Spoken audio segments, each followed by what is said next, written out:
Today's episode of Literally is sponsored by Lowe's. Where am I finding you in the world today, Mr. Grammer? Yes, sir. I'm at the house in Holmby Hills in Los Angeles. Okay, all right. So you're here in wonderful CA, sunny Southern. You're in Santa Barbara. Santa Barbara in my little studio. I'm so glad you're back. You're a two-timer now. This is our second time. Isn't that something? How about that? I know this little podcast has survived long enough to have people returning, or as they say on Saturday Night Live, you're a friend of the show. There you go.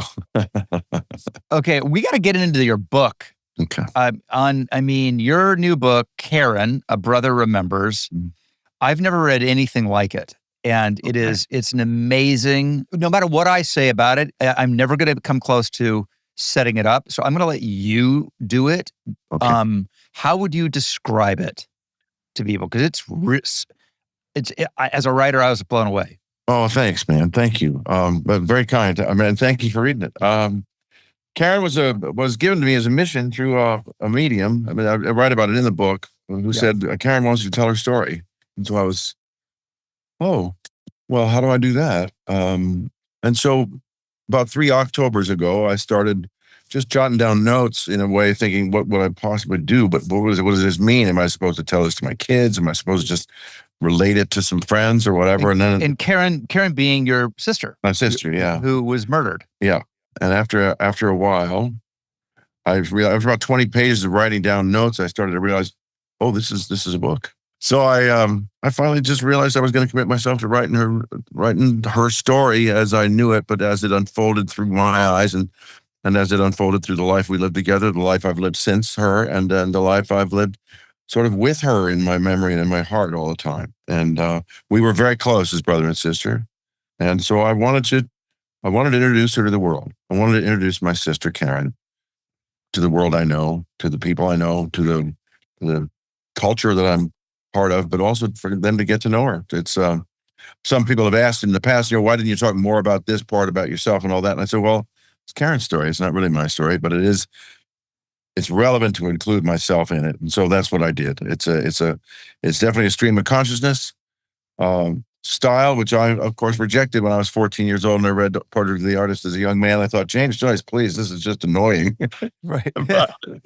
but when I started to write, I just thought the only way to do this is to actually just have it spring up out of my thoughts and out of my memory, and have the memory just sort of spill onto the page. And that's how it happened. Well, that to me, that's the most. There's so many things unwrap in it, but your ability to trust yourself to write in that style is an unbelievable accomplishment. It's hard enough to put yourself out there, but to put yourself out in a sort of, it's not even really I don't even think it even qualifies as its own genre. So few people write in that style. How did you must have times you're like, oh my God, this has to be more traditional. I have to organize this with an inciting incident et cetera. I did not have that instinct. I just thought, I have to tell this way. And it started to fall into place in my head. I thought, well, I have to go here now. I have to go there now. Stuff like that would happen. I have to plot my next sort of move. But then I'd start to write, and then something would pop into my recollection. Like I'd go, oh, well, I have to go down that road. I have to talk about that. Like when I'm in my old hometown and I realized the tree in front of my yard is gone, the tree that I used to climb all the time. And I hadn't even really thought of it until that moment. So in that moment, it's just, there's an immediacy between me and the reader. There's like I'm holding the reader's hand, and that we're going to take this trip together, and that I've made one condition: I'm never going to lie. And so it just comes out as, it's just truthful. It's a truthful recollection and a journey into my sister's life, my past with her, and the life we live together today. For those who don't know, give me, as much as you're comfortable with, it's such a violent, sad, tragic thing that happened to her. Walk us through what that was like and how she passed away. Yeah, on July 1st, 1975, Karen was abducted by 3 men who ended up raping her and killing her. They killed her about 6 hours after they took her, and that's been the prime tragedy of my life. I mean, I always used to say it's Karen's tragedy. It's not necessarily mine, but it was mine too. And I get to discover that in the writing. In the writing, I get to discover that. And I realized I have a right to claim it as mine and to actually try from that kind of position to help other people who've been in the same position, who've lost someone the same way. Because it is absolutely surreal and awful. And there's no amount of writing that can actually make it feel okay. There's nothing about it that is easy or simple. It's just the obligation started to be that I had to find a way to try to help people get off of the death of their loved one and get onto the life they had with the loved one. That the book had a kind of mission, and that maybe that's what was being channeled to me through Karen originally, through this gal Esther, who was a channel I know, who first brought me the sort of the question or the request to write the story, to tell the story. I think the motive is actually to try to square at least somewhere the grief with the joy in some way, or at least have them sort of stare at one another evenly, instead of have that one day so outweigh the rest of it, because her life was wonderful and our time together was wonderful, and she was a fantastic person, and that's why I wanted people to know about her. Do you feel it's clear that you do, but do you have that wonderful thing, one of I don't know, the things that makes it easier for people who pass on, where you can hear their voice, you can know what they would be saying about literally any subject that comes up in your life. You're like, it's like they might as well be next to you, because you know exactly what they would be saying or reacting to. Yeah, it's funny. I talk about that in the book as well. When I say simply like, gee whiz, I know I've really liked having her around. It's really been great. I mean, I have turned to her in my thoughts throughout my life and just said, hey, what do you think of that? Isn't that something? Right. So that her being here has been a part of my life. I mean, it's the same with my grandparents and my mom and everybody else. They're all, so-called gone, but I still carry them with me all the time. And I'm always having this sort of dialogue. And that's what it surprised me. I guess what happened was, in the very first 10 pages is the first time Karen's voice kind of comes into it. And that is what happened. I just suddenly heard her going, wait, that's enough already. They get it. Oh, wow. Oh, this is what we're going to do. I was going to say, who is your editor? Now we know. Yeah, right. Yeah, exactly. Yeah. You're the best editor you could have possibly had. Yeah, the truth meter.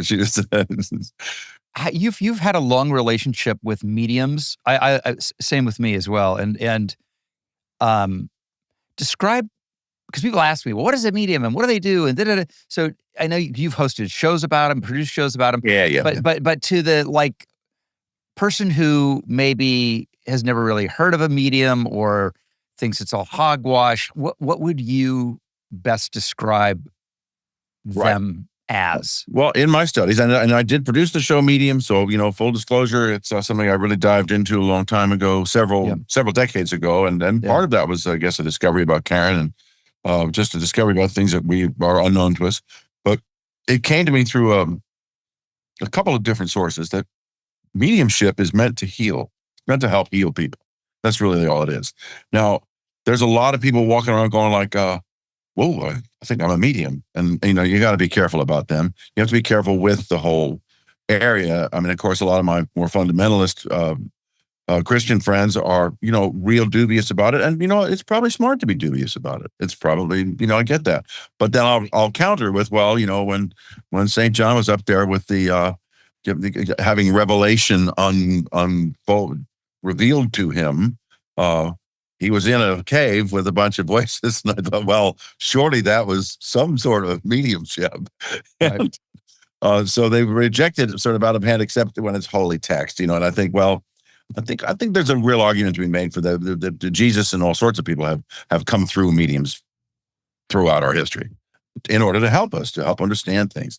When I was doing my investigation into mediumship before we did the show, I had a session with one of these really famous guys, and he explained, that the aqueduct system in Egypt was channeled because they needed water. It was a drought, and it came from God through a medium. And that sort of makes sense to me. So I've gone down that path a bit.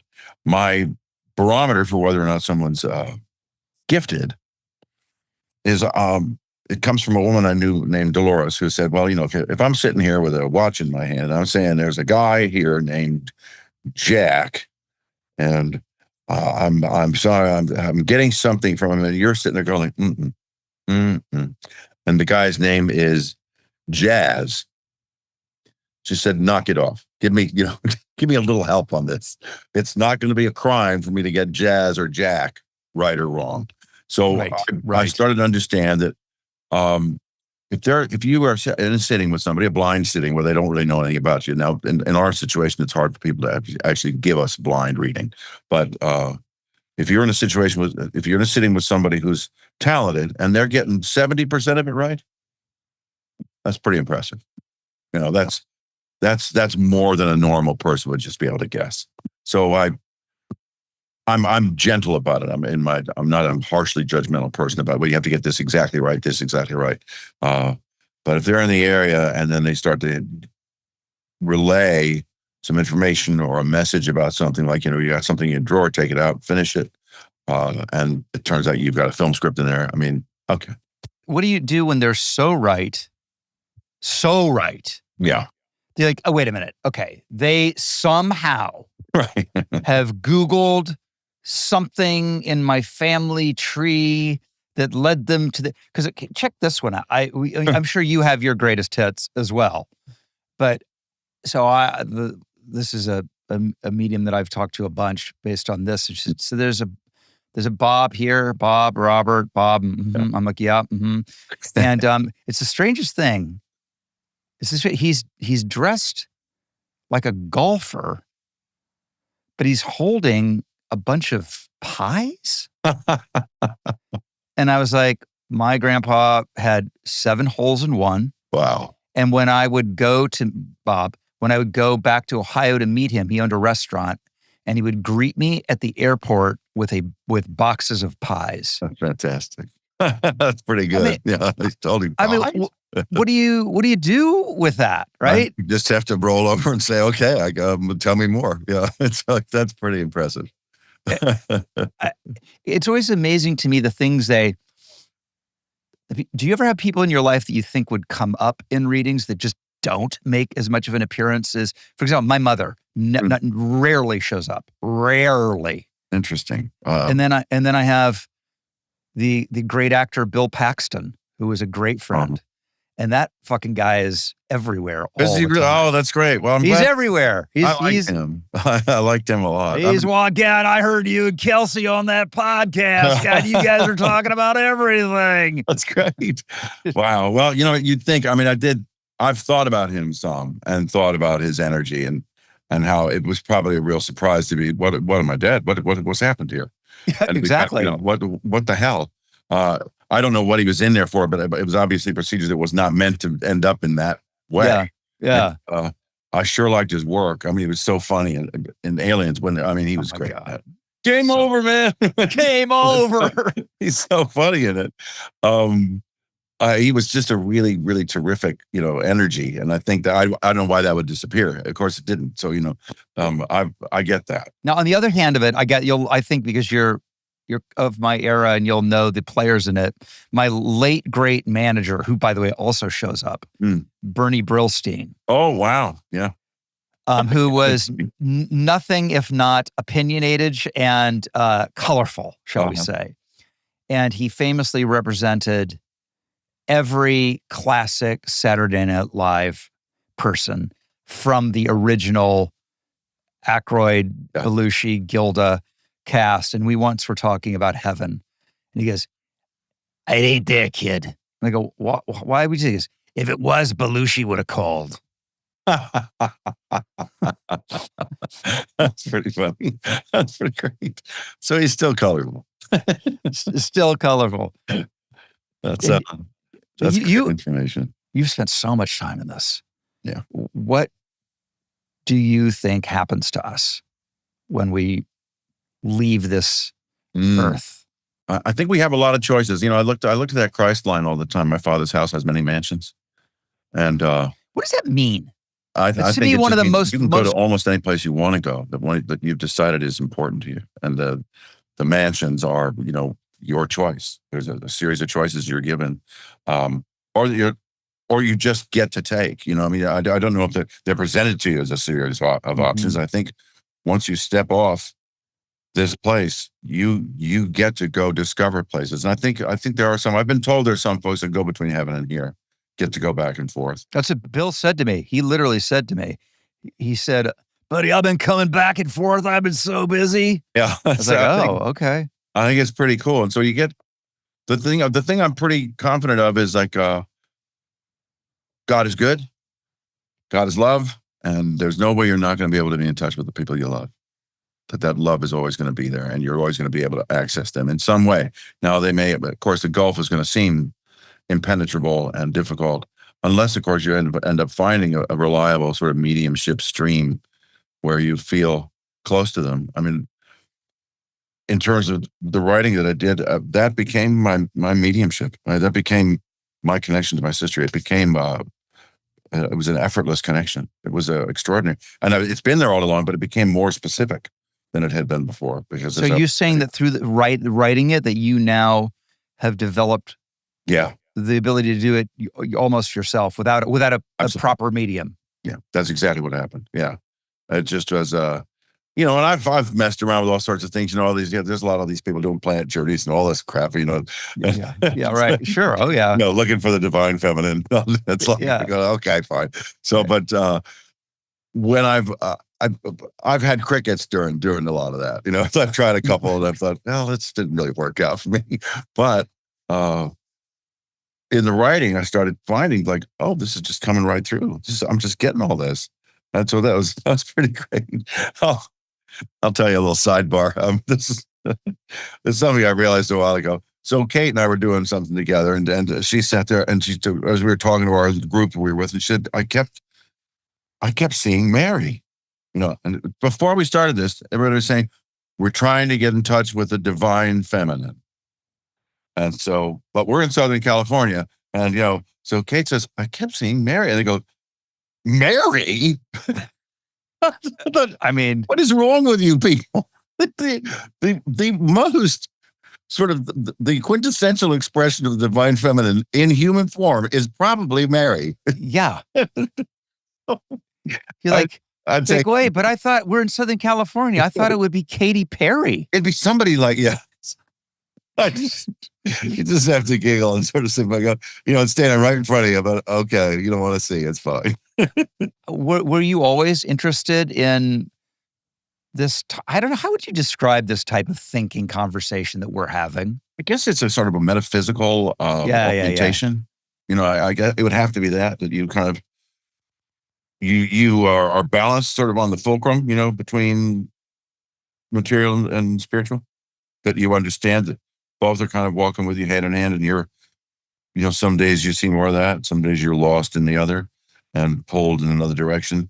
But if you have those moments of reflection, if you take a time out in your life for meditation, stuff like that, those notes kind of play a little louder, I think. And I was always that kind of kid. I mean, I was doing yoga when I was, 14, and surfing and yoga, and wow, sit and try things. And I'd have meditative moments, but I'd feel this extraordinary energy and surrounded by bliss. And, that was pretty great stuff. I mean, what kind of meditation did you practice? I started out with Hatha yoga. There was a guy named Richard Hiddleman. Wait a minute. I remember. I feel like I remember here. It's like, well, in those days it was Est, and there was Hatha yoga. There was something great. It sort of came after that time for me. Okay. I remember that guy. Remember that? Yeah. What's it? Warner Earhart. Yeah, right. It was like, what the hell? Right. He came and went. So and there was TM for a while. Yes. Oh, TM is very much out there still. One of my great friends was sitting there, sort of beyond any working definition of gay. He was very flamboyant, and he was saying to somebody. So I was talking about my secret mantra, right? And so I finally said, I'm going to tell him. He told like 3 other people, and they all had the same one. No. He was flabbergasted, and they all felt really betrayed by it all. I've always wondered about that. they let the cat out of the bag. He's my son of a bitch. So that's funny. Your secret mantra is, you're very hot. Yeah, right. I'm very hot. I'm very, very hot. I'm very, very hot. Was it easy for you to meditate when you first started? Because when I first started, it was brutal shutting down the radio in my head. Yeah. It took a while. Yeah. Of course, I was younger then, and I did sort of, I kind of left it behind. But prayer became more what I got into now, in my later years. And that seems to be pretty available. But you just got to take that minute to go still, get your mind still. And that was a muscle I developed actually when I was younger that maybe I guess I can still call on. That's been helpful. But yeah, when I was younger, it took a long time to get there. And then suddenly I just sort of went, oh, there was a great trick that he said, listen to the inside of your ear like a seashell for the sound of the ocean. Mm-hmm. And I started to get that, and that really helped me. Do you have like a ritual you do every day, every morning, every night, or how does it practically work out for you? Not so much. It's just, I greet the day with what happens. I tend to come and have a cup of coffee. Oh, yeah. I might start reading something. I might read from the Bible. I might read from Science and Health, which is, a Christian Science thing that I grew up with. I'll read from Power of Positive Thinking by Norman Vincent Peale. Yeah, which is a very powerful book, and really interesting, really sort of a functional set of, things you can practice to just sort of be on your way in each day, which is great. But otherwise, I just sit and listen. And what I've been doing the last 3 years, of course, was sitting down and writing for a couple hours every day. Again, I love writing, but what you wrote is so outside the realm of, it was a mediumship, really. Yeah. So it's not like you're writing like a traditional author would, because you're waiting for the medium talk about the muse. You have to have a muse to write. Right. But on top of that, you've got to now have this extra layer of mediumship. Right. Would you? I don't know. You know what? I'm thinking about this. I once talked to, was it Peter Schaffer? Did Peter Schaffer write Equus? Equus, yes. Yeah. He was talking about how when he was involved in writing that, he would just he was in the characters. He was in it. And he had one moment where he said, and I had this revelation that came to me. He said, you couldn't do it, could you? You couldn't do it. That's why you did it. That's why you stabbed the horses. And I thought, wow, this is that. So that was very similar to what I was going through. For instance, when I put myself in proximity of the guy who killed my sister, who was the actual murderer, I suddenly had insight into what he might have been thinking, which I'd never done that before, and that came through the writing. I think I was just open and available to what might be truth. I think it was true. I think he wanted to impress his friends. That I'd never thought of that before. Wow! Until I was writing it. Like I want to be like they are. I want to be cool. I want to kill somebody. And that was his motivation. And the first thing he said to his sister when he was done with what happened with Karen, he just walked in and said, "I just killed a girl." It was like somehow I'm important. Now I am somebody, and I never felt that before. And now of course it just inhabits me when I think of him. He's still alive, and he's still alive, yeah. And keeps coming up for parole. Yeah, every year, every 2 years. How does that work? Every couple of years. And it was funny. One year it was like 3 times he came up for something. It was some sort of halfway house or some sort of this kind of release and that kind of release. And that's when I got the famous statement from the woman who works in the corrections department. She said it's called the criminal justice system. It's not called the victim's justice system. That's like, yeah, okay, I get it. That's amazing. I haven't heard that one. That's amazing. Yeah, that was that really explains it, because there's a whole industry around this stuff, lawyers, all kinds of people. And, whatever their motivation is, I think they're not seeing things clearly, honestly, but I do think there's a part of them that is a kindness, a fairness thing that they believe in, but they never are on the side of the victims. No, it doesn't seem that way. On the side of the guys that killed people. It's so weird. And I think, well, who are you? Why do you go down that road, and why do you think it's important that you do that? It's some will say that it's a Christian thing, but I don't really think that's what Christ would say. I mean, he'd say, "You'll be with me in heaven," on this day, but because he asked for his forgiveness. If the fellow next to him on the cross hadn't asked for his forgiveness, he doesn't say it to the other guy. Didn't turn around to that other guy. Because we're all going to have a party up there. It's like, no, you'll be with me in heaven. It's pretty interesting. You went to you've been in the same room with this man. Been in the same room with the guy who was sort of the ringleader. Michael Corbett was his name. He was convicted of the murder because he gave them the gun that they, held her with, that they abducted her with. They showed her a gun, and they said, "Come with us." I loved it. I'd never read this before. I read it in the police report, and the police report was a mixed bag for me because it was really, really sad and hard, but it was also really enlightening about. And I could hear Karen and what they'd written about it from this guy, Larry Dunn's statement that was taken in New Orleans months after the crime. And he said she looked at them and said, "For what?" It just sounded so much like Karen. I just thought, yeah, that's her. Yeah. What do you want to do? For what? Yeah. It's an amazing, terrible thing to carry, but even more amazing is that you've channeled it into this amazing piece of work that works on two levels. It works on the level of the way in which you wrote it, how you wrote it, but also for people who've suffered grief. And it doesn't have to be somebody who's ended in a violent, sad, unexpected. It works. I think it also works for anybody who's missing someone who's transitioned on. Yeah. Tell me, in your day job now, what are you working on? What have you been doing? I mean, because this will consume you. I mean, writing something like this did, and actually, that's a full-time job. When I finally finished, I finished the last word. You can make it out what you wish. This is your story, Karen. Yours forever, Kelsey. That was like the last thing I wrote, and I finally turned to Kate and I said, "I'm finished." And she said, "I've missed you." Mm-hmm. So you will be in the new Avengers movie. Those things are such a. Have you been to like Comic-Con and done all that stuff where they reveal you? People go berserk. Well, the years ago they offered me. It was a sizable chunk of change to dress up as Beast and put all that crap on again and go walk around some festival. I said, no, that's insane. It feels like a Chris Guest movie, doesn't it? Right, exactly. It sure does. That's how it is, isn't it? I have since done a convention or two for a Star Trek one. Yeah, I was once a Star Trek captain. One episode in the second series with Jean-Luc Picard. Yes, of course.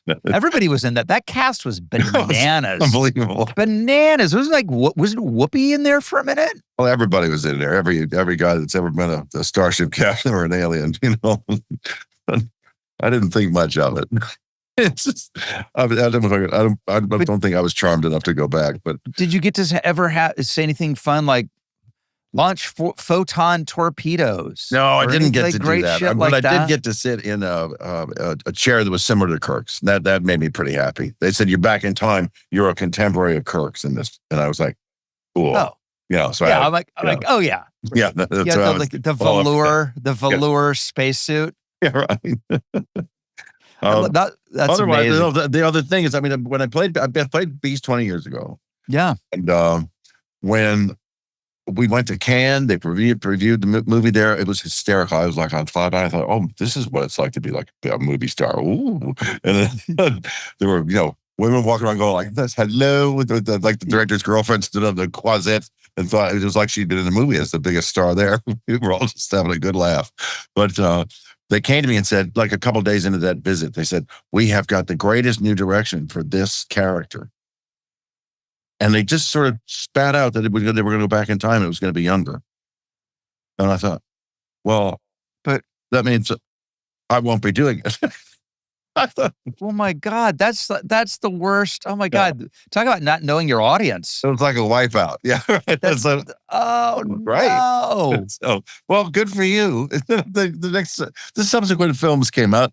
I heard lovely things about the young man that ended up playing Beast, but I didn't really watch it. No, it's like I you're like, nursed the hope that one day I'd get to play him again. And so I did.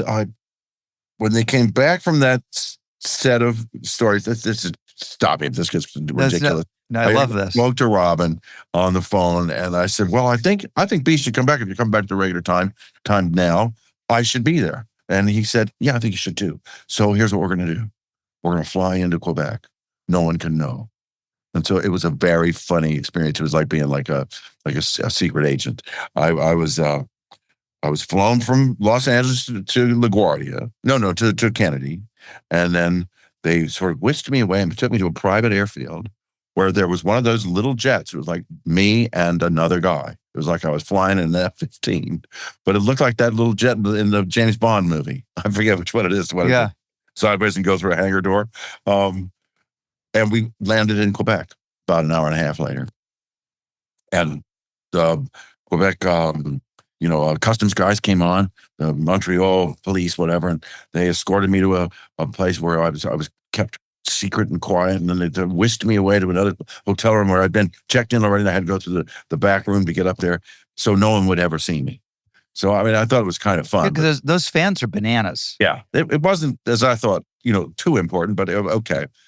But then finally, they did this movie called The Marbles, and somewhere during that shooting, somebody called me and said, "Would you come down and think about just doing we're going to do a little motion capture with you, and maybe, we're going to put you at the end of the movie in one of those little sort of Easter egg things?" I said, "Sure. Okay." And that thing with the GG's dome, basically, with all the cameras on it. Yeah. That was amazing. There's like, flash, flash, flash, flash, flash, flash. Try to keep your eyes open. It's like, Isn't that's amazing? It's insane. Yeah. Yeah. So then we did the little scene. I did a little scene with and then they put the blue on me, and I sort of didn't have to dress up in anything anymore. That was fantastic. And then it showed, then they put it in theaters, and the response when they saw Beast was apparently pretty breathtaking. And that was my ticket. They called me a while later and said, "We think we want to put you in another movie." So I'm really excited about it. And do you know what? I mean, you if you knew, you obviously wouldn't be telling me. But do you know what is there a script? I've had a preliminary introduction to the idea. They're still very secretive about the script, which is okay. It's like industrial espionage. It is 100% industrial It really espionage. is, yeah. Oh, for sure. I mean, I did that. I did with the Sly's movie. Expendables, right? Yes. So, but that one got leaked, and it hurt them apparently. That some guy pirated it and released it on the internet like the day before it was, premiered somewhere, and they took a big hit. Do you have any great Sly? I've known him off and on forever. He's so great and funny and quotable. Unbelievable. The last time I saw him, he was trying to convince me that I should be working out my forearms more because you notice like all of a sudden at one point in his life he started wearing all his shirts rolled up to his forearms, right? And it was he's like, well, if you do this, if you just do that, I like him a lot. I think he's a fantastic guy. He's the best. I've never spent enough time to think to myself, well, that's a story I'm going to tell one day. I mean, we've hung out a little bit. I've watched a Pacquiao fight with him once, and that was really fun to to get his sort of play-by-play. I saw him down in Florida. I saw him in Palm Beach because I grew up in Florida, so I go back a lot. And when I heard he was there, we connected on something. We were talking about maybe doing this Tulsa Kings thing. I might do a part in that. It did scheduling wise, it didn't work out, but he's terrific, and I love how he just keeps pegging away at it. He's still in it fully, and I think that's the key. I'm never quitting. I mean, I want to just keep working. I had a dinner with Michael Caine a few years ago, and I was like, "Tell me, give me the code, Yoda." And he was like, "Well, you're kind of doing it now, aren't you? You just keep at it." And he's fantastic. I mean, it's so amazing that we have one of those jobs where we can actually get better and better and better and better and better. The more experience and the older we get. Yeah, somebody asked me a while ago, when did you think that maybe you kind of had it, when you kind of figured it out? I said, honestly, it was about 10 years ago. So that means, I did it for 30 years before I even thought I was getting close. So, Yeah. Oh, but for sure. it's a wonderful experience. It's a wonderful, wonderful thing to go through.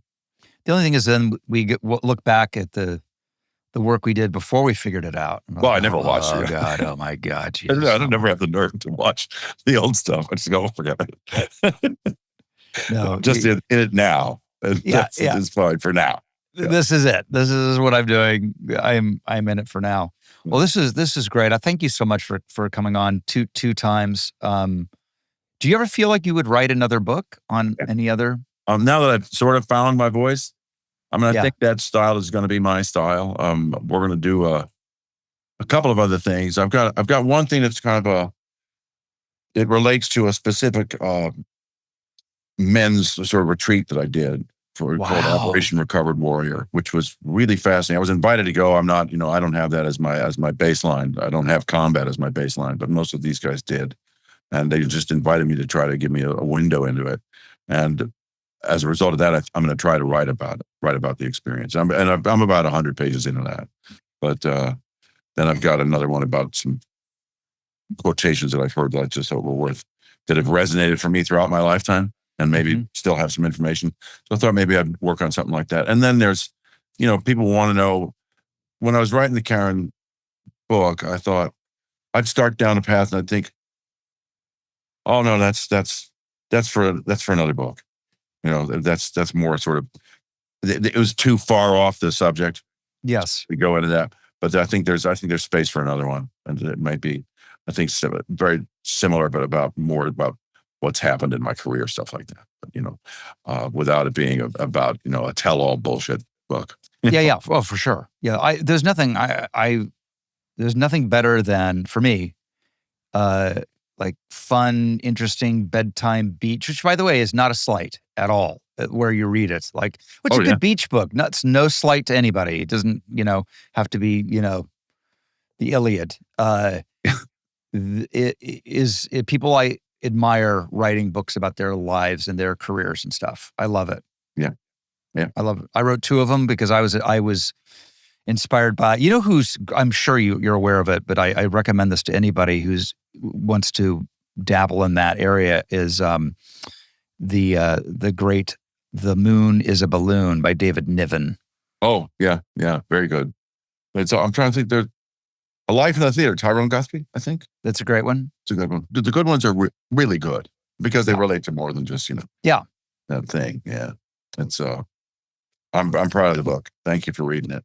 Yeah. It's gonna move a lot of people for sure. I hope that.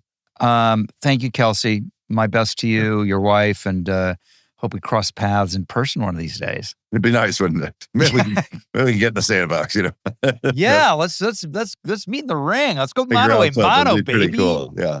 All right, man. All right. Thank you. Thank you. I hope you enjoyed this episode of Literally, sponsored by Lowe's.